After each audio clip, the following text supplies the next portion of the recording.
My name is Jim Durkin. I'm a state representative from the 82nd District.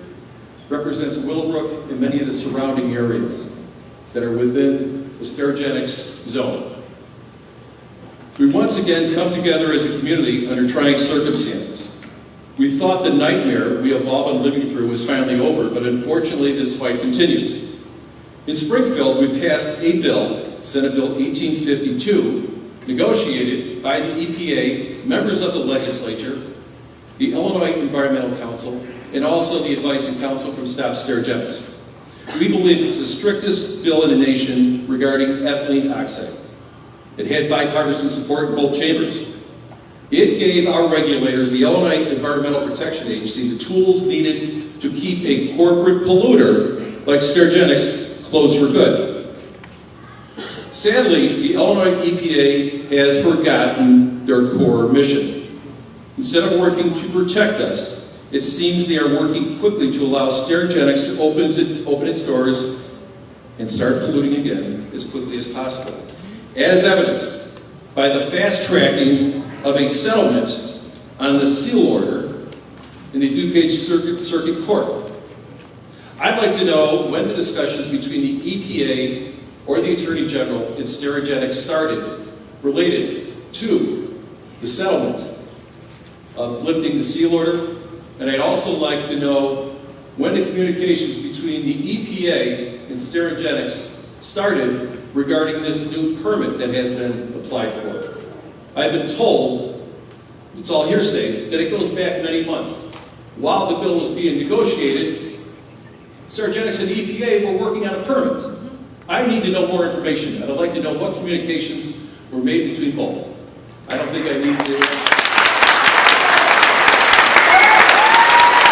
I don't think I need to submit a freedom of information. Again, the court reporter can't hear over the applause. I understand this is an emotional issue, but it is going to further detract, so I'm going to have to say we've got to keep applause down.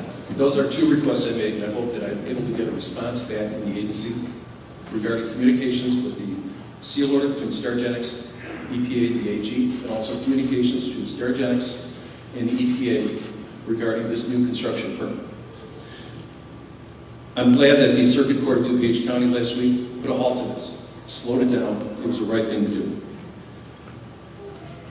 No one in this room is going to rest until Sterigenics is closed. Any other outcome is unacceptable.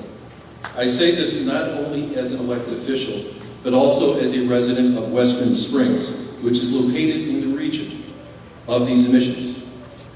I haven't said this before, I mentioned it last week, but I think this is the time for me to make this statement. In 2006, I was diagnosed while I was living in Westman Springs with a brain tumor. I'm not sure how I got it. It was rough. It left me partially disabled. I am totally deaf in my left ear. My balance is completely compromised, but I am lucky that I am here. I am not the only person in this room today who has gone through a horrific health experience, but we must make sure it doesn't happen again. Now, I will go right to the point. I'm asking you, and Director Kim, Mr. Frost, to deny this construction permit submitted by Sterigenics on June 4th, 2019. The regulators at the EPA can say no. It is in your discretion. But let me be perfectly clear. You're going to hear a lot of this from my colleagues, particularly the one coming after me. This permit is a farce.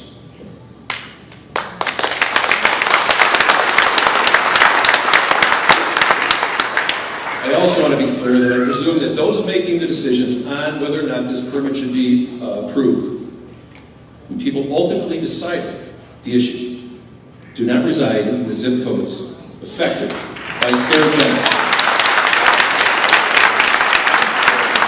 Mr. Frost, Director Kim, I insist that you strongly consider the voices you will hear tonight.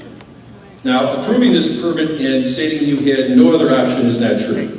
You can deny and you can say no, and if Sterigenics wants to take it to the court, let them do it, but you can say no. Now, I'm going to get specifically to the permit. If you need a reason to deny the permit, I'll give you one. What's referenced on application page 20 and 21 is a section titled Compliance Information.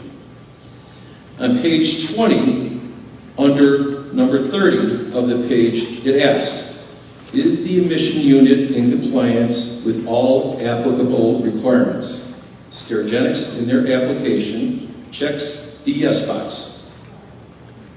The permit, also in that section, under those pages, asked for an explanation of ongoing compliance. In section 32, it says, explanation of ongoing compliance will be demonstrated. And it states a few things, and it says something called a CMS unit to be installed in a common stack. Now, a CMS unit is a continuing emissions monitoring system. Section 34. Describe any monitors or monitoring activities used to determine fees, rules, applicability, or compliance. Makes a few statements, and it says CEMS will be installed. And that's under section 34A, 34B, what parameters are being monitored. It also makes another statement, CEMS to be installed. And then it falls under section C, describe the location of each monitor. CEMS location in the stack to be determined. Those are on page 21. Now let's go to the first page of the June 24th, 2019 cover letter to the permit application that was drafted by the Sterigenics Director of Environmental Health and Safety. And let's jump to paragraph 3 of the first page of that letter. And this is from Sterigenics. We also point out 2 additional features of the permit application. First, the application proposes to measure EO concentrations in addition to existing methods with a new continuous emissions monitoring system, CEMS, which I previously referenced. As the EPA is aware, we have proposed use of a CEMS even though no CEMS has demonstrated as applied to a sterilization facility like our Willowbrook plant. We look forward to working with EPA to gain field experience with such systems in the sterilization industry. To make this effort successful, we will need to work cooperatively with the EPA and the manufacturer, who we have no idea who the manufacturer is in this permit.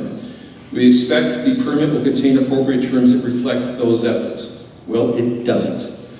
So my question is really, a CEMS, a continuing emissions monitoring system, which they propose, and by their own admissions, state that it's never been used or applied to a sterilization facility such as Willowbrook. We look forward to working with you to gain experience. Isn't that their job, to have the experience to get this done and to have that verified in their complaint? We need to work cooperatively with the EPA and the manufacturer. It seems to me that the CEMS, the monitoring system proposed, is untested and is not reliable. And at this point, it cannot accomplish the goals, and nor will it get the job done. Right there is reason number 1 to deny this permit. Let me be also very clear that this untested, unreliable CEMS permit should not be used in this area and in this application. Otherwise, the people of this region are nothing more than guinea pigs. And that's wrong.